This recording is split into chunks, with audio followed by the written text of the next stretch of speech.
So this is Juki MO2516. It's the MO2500 series. This is a 5-thread, 2-needle. This particular machine sews a Federal Stitch type 516, which is a 3-thread overlock and a safety stitch. It's a super high-speed 3-row feed dog designed for heavyweight materials. This one's set up with a accessory guide, so if you would like to set it up in such a way to where you're not cutting your fabric, you can set that up to do that. If you don't want it, you just swing it out of the way. These overlock machines come in many different iterations. Those can be determined by the class number that's on the front of the machine. So this one is an FF6 500, and then there's also a sticker on there, E. So if you'll check the link in the description, you can look up what each of those letters and numbers means as for how they set this particular machine up. Those numbers will tell you things like number of feed dog rows, needle gauge, the width of individual aspects of the stitch that is created.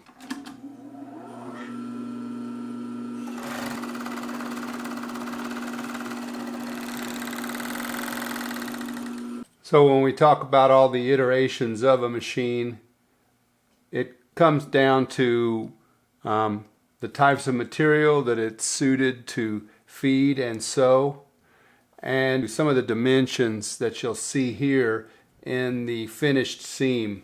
11 millimeters from the safety stitch to the edge of the finished seam, and the overlock portion looks to be like 7 millimeters. Given my accuracy in measuring here, if you go and look up this model number and class number, I'm sure it'll tell you similar dimensions that I've just measured here. So to get to some lower parts of the machine, there's just a clip there, and this part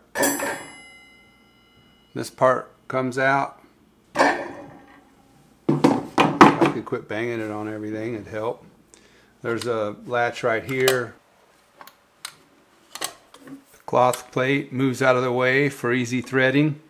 So you can see things like the bottom thread tensioner. So it's a 5-thread, right? So 4 of the tensioners are here. This is the 5th one. There's a threading path sticker right here on the machine. So whenever you open this up, exposure area for threading, you can see the thread path right here. The same is true for thread paths. They're given right here for these 4 threads.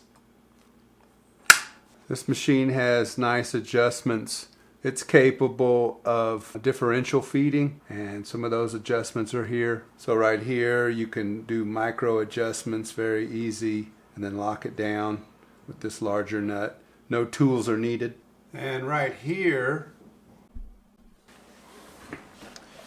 is the button that you depress to change the stitch length.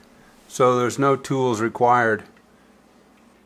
This sight glass has like a floating dipstick in it. There's 2 red lines on here, and as long as the tip of that dipstick is between these 2 red lines, you know that it's full. And I can see that this is full and not too full, which is also important. Here is a spot that you can put oil in. Also, it's clear so that while the machine is operating, you can look through this sight glass, and if oil is squirting up into it, you know that the machine is automatically lubing inside. So this machine was in another video, and somebody asked me why I didn't have this flush with the tabletop. You can see that there's a little bit of a gap here.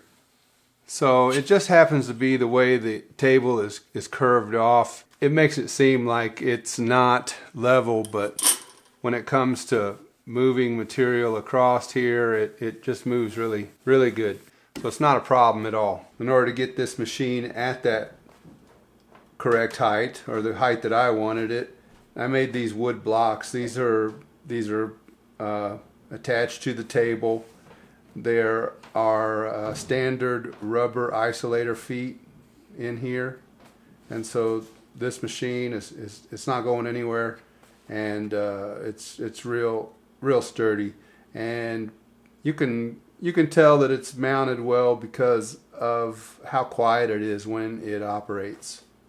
I'll try to give you an idea of how quiet the actual machine is. Here comes the clutch motor.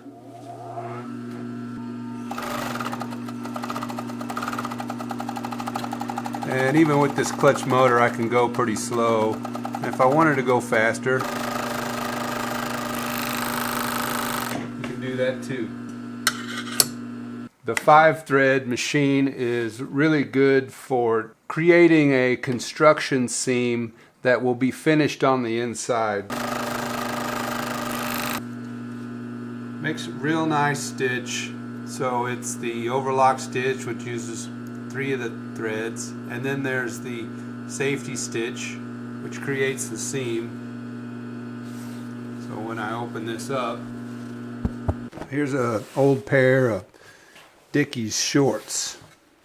A lot of the construction of these shorts has been done on a similar machine, in that there's an overlock, and then you can see this chain stitch here. That's the safety stitch. So the inside seam, the outside seam, even these pocket bags have been done with the machine, a 2-needle machine that does an overlock and a safety stitch. So what that does is that allows a finished seam both on the outside and the inside in one step. This machine is designed for heavyweight material, so it's pretty much perfect for canvas and denim. I cut a jagged line on there just to illustrate the trim feature on this machine. This machine runs real smooth. It's nice and quiet. So it trims that jagged edge, puts a finished overlock on there. This makes a real nice overlock edge stitch, and then it's got the safety stitch. So you've got the finished in one step.